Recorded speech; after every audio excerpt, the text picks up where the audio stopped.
दोस्तों, भारतीय जनता पार्टी में भयंकर अंतर्कलह, भयंकर जंग छिड़ी हुई है।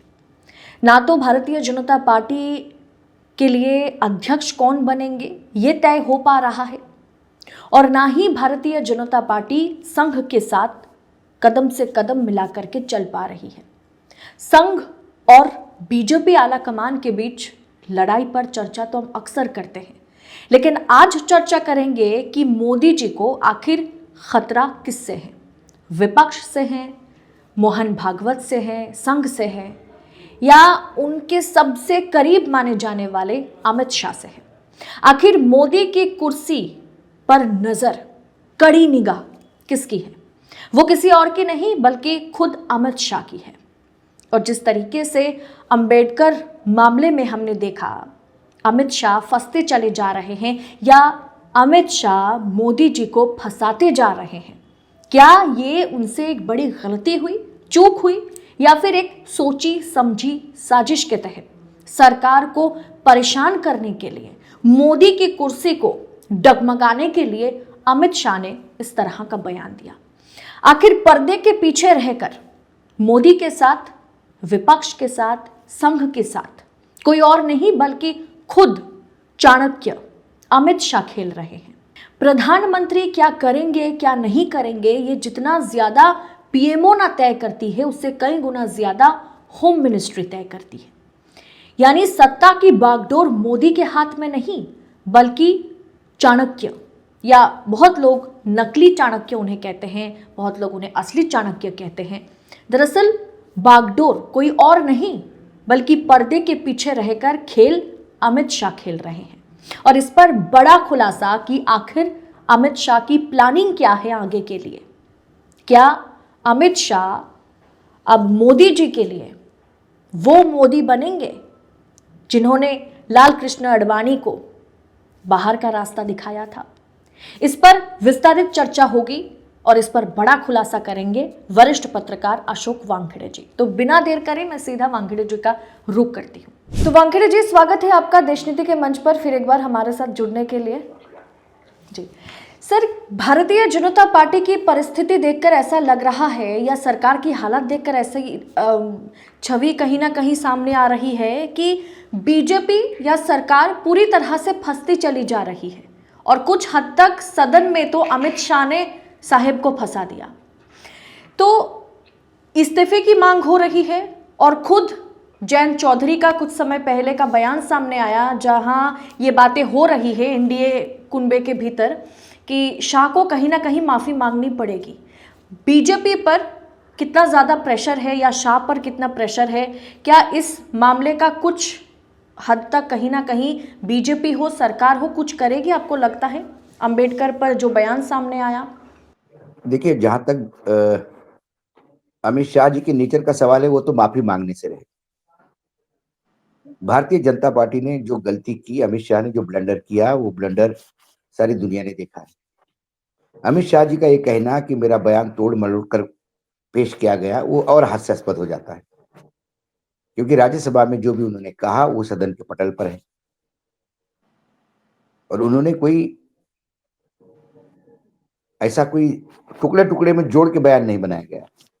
उन्होंने बार वही कहा कि आम्बेडकर आम्बेडकर आम्बेडकर की रट क्यों लगाते, इससे अच्छा भगवान का नाम लेते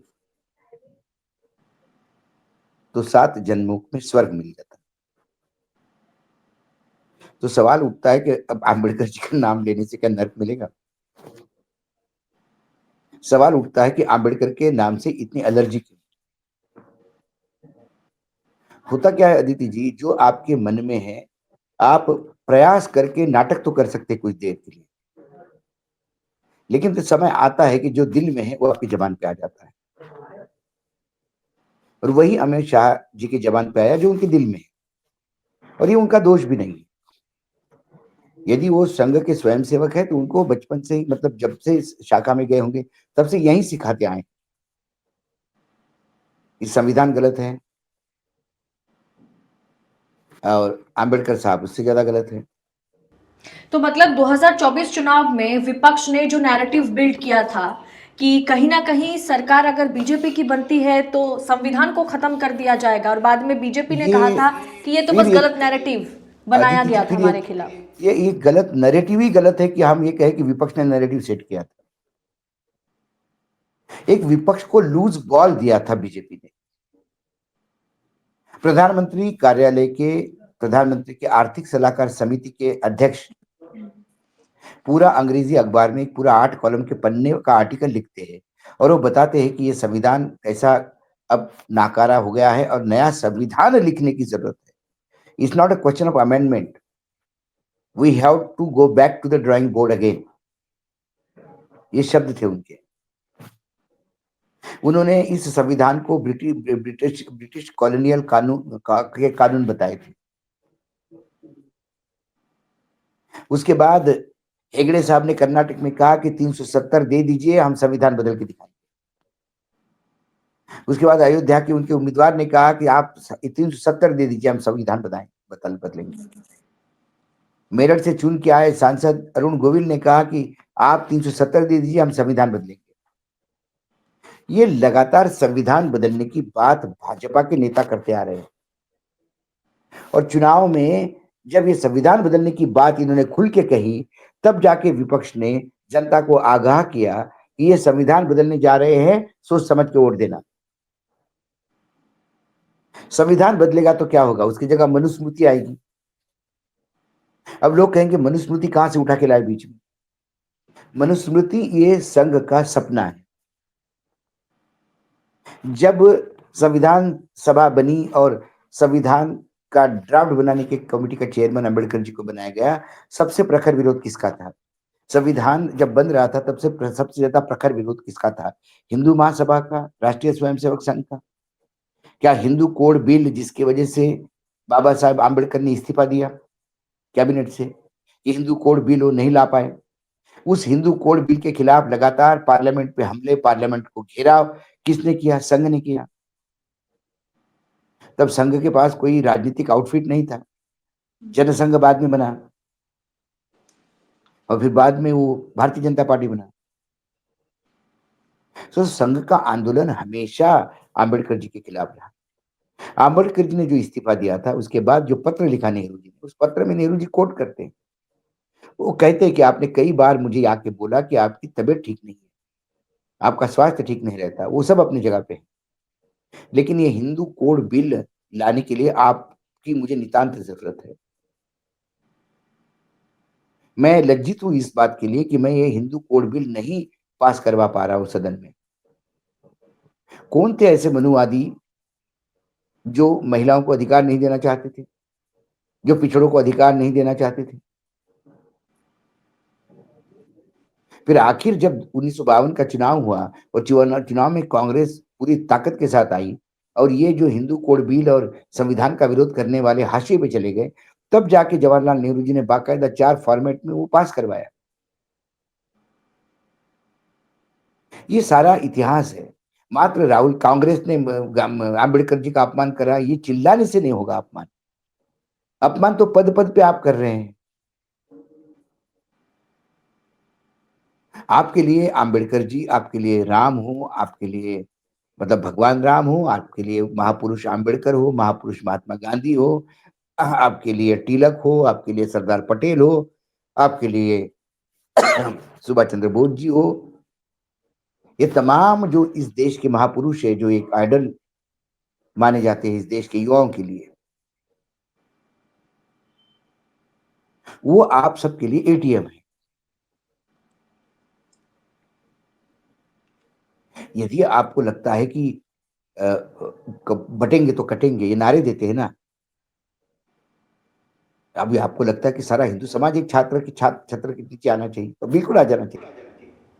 अच्छा है। लेकिन वानखेड़े सर, जब साथ में रहे तो इस पर संघ अध्यक्ष तो कह रहे हैं ना, मोहन भागवत, कि हिंदू मुसलमान करके कुछ फायदा नहीं होने वाला है। जो हिंदू के मसीहा बन रहे हैं या फिर से राम मंदिर के बाद नया मुद्दा कोई चाहते हैं, तो ऐसे करके वो हिंदू नेता नहीं बन सकते। किस पर कटाक्ष है ये? अदिति जी, मुझे बताइए, संघ चालक की सुनता कौन है आजकल? मोहन भागवत जी ने नतीजों के बाद ही बोला था कि सबसे पहले प्रायोरिटी मणिपुर को देनी चाहिए, दी गई क्या? उन्होंने कहा कि आदमी अपने आप को भगवान न कहे, लोग कहे भगवान आपको तब माने आप ऐसा काम करें। सुन रहा क्या कोई? उन्होंने कहा था कि राम मंदिर बन गया, अब हर मस्जिद में शिवलिंग ढूंढने की जरूरत नहीं है। ये जो उन्होंने वक्तव्य दिया, ये दूसरी बार दिया।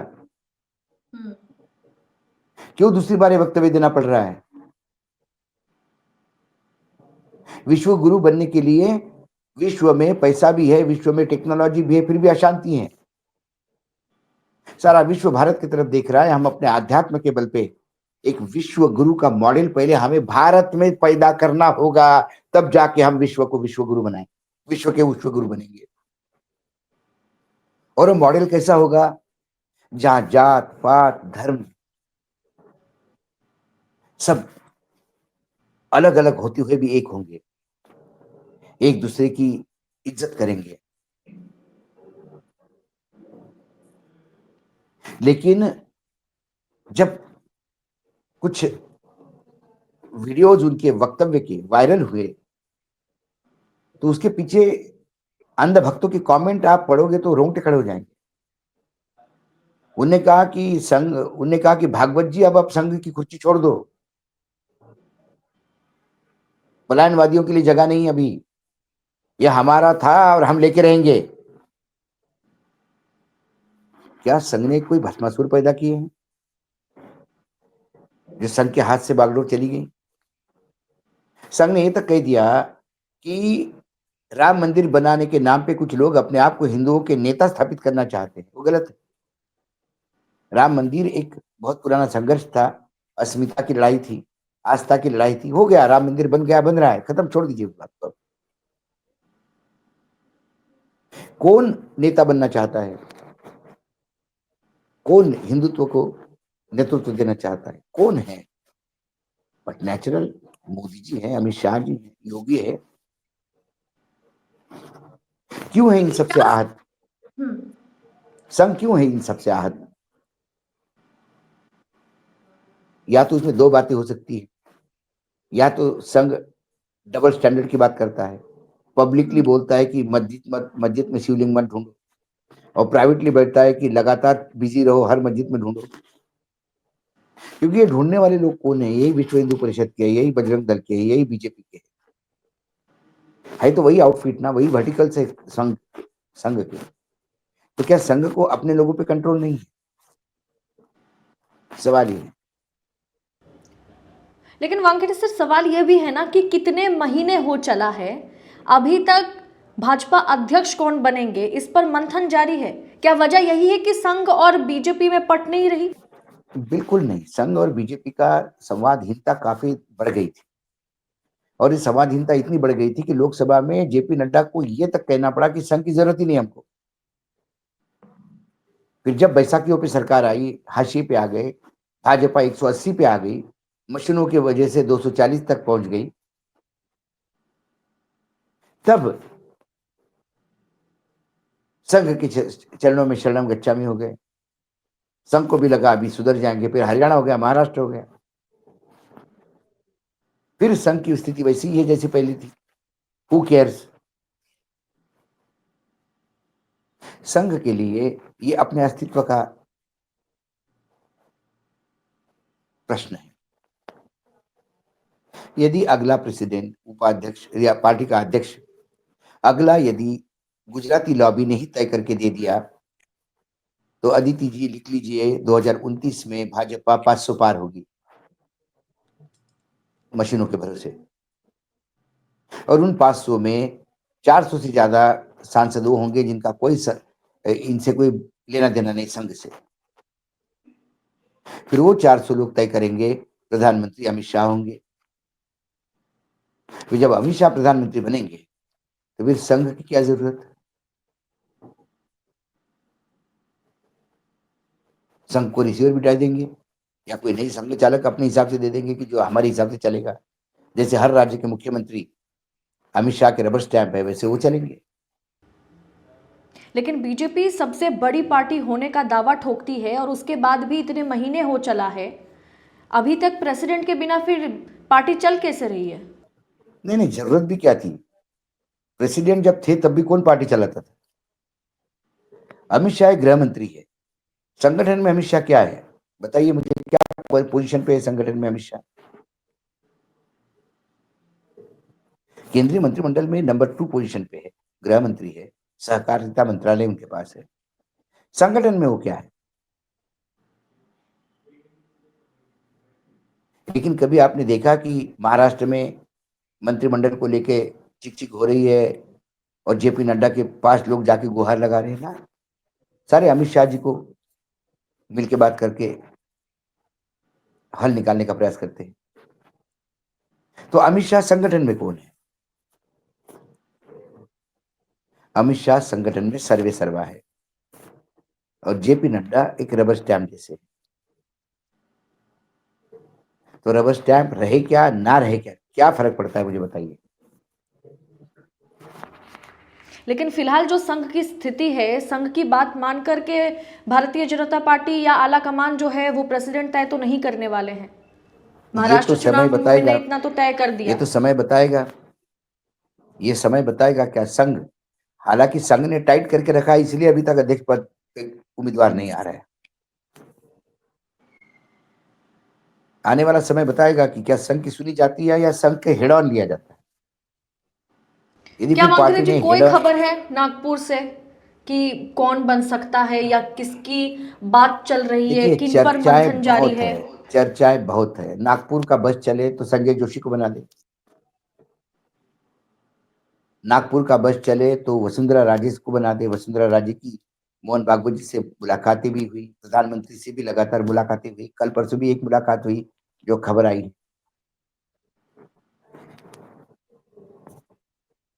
लेकिन खबरें तो ये भी चल रही है ना कि वसुंधरा राजे शायद पलटी मारती हुई नजर आ रही हैं। मोदी जी नहीं के साथ पलटी क्यों उनकी मारेगी? बैठकें, क्यों? उनकी नहीं नहीं, बातचीत। प्रधानमंत्री के साथ नहीं, प्रधानमंत्री के साथ पलटी मार रही है कि प्रधानमंत्री संघ को साधने के लिए उनका उपयोग कर रहे हैं, ये भी तो हो सकता है। ये भी तो हो सकता है वो महारानी है, उसने अभी तक जीवन में पलटी नहीं मारी, ना पक्ष छोड़ा है ना साथ छोड़ा है किसी का। वो जितने सालों से अपमानित हो रही है पल पल पर, उनके समर्थकों के टिकटें काटे गए, उनके समर्थकों को टिकट नहीं दिए गए, हाशिए पे कर गए, संगठन से बाहर किए गए, उनके खिलाफ लगातार वक्तव्य देने वालों को प्रमोट किया गया। उन्होंने टाइम नहीं मांगा प्राइम मिनिस्टर से, जहां तक मैं वसुंधरा जी को जानता हूं। अब लोग मिलना चाहते हैं वसुंधरा जी से, क्यों? मतलब भले ही बीजेपी चुनाव कितना भी जीत जाए, बीजेपी हो, मोदी शाह हो, आलाकमान हो, लेकिन एक डामाडोल की स्थिति जो है वो बनी हुई है भयानक, भारतीय जनता भयानक सत्ता पार्टी के अंदर। संघर्ष, सत्ता संघर्ष चरम पे है अभी भाजपा में।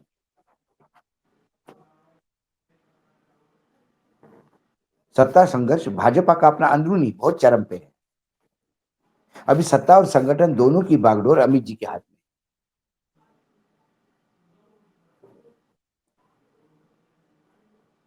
तो कई जगह पे प्रधानमंत्री भी असहाय होते हुए दिखाई देते हैं। यूं ही नहीं कि पीएमओ की फाइलें होम मिनिस्ट्री जाती है और वापस आ जाती है। पीएमओ ने कुछ अधिकारी भी मांगे, आईपीएस ऑफिसर, तो गृह मंत्रालय ने कहा हम नहीं दे सकते इनको।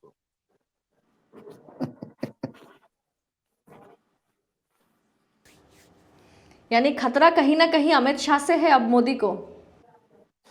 देखिए ये दिल्ली है, अडवाणी जी को किसने घर बिठाया?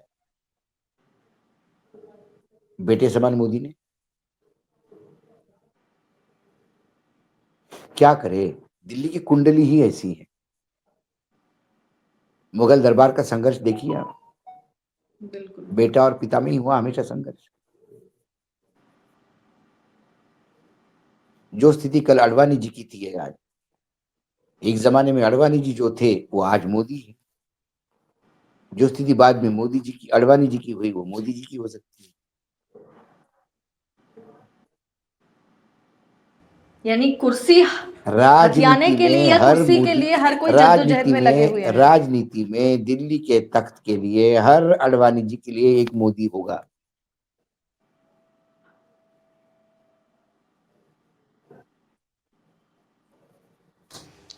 जी वानखेड़े जी, बहुत बहुत शुक्रिया आपका देश नीति के मंच पर आने के लिए। धन्यवाद। धन्यवाद सर।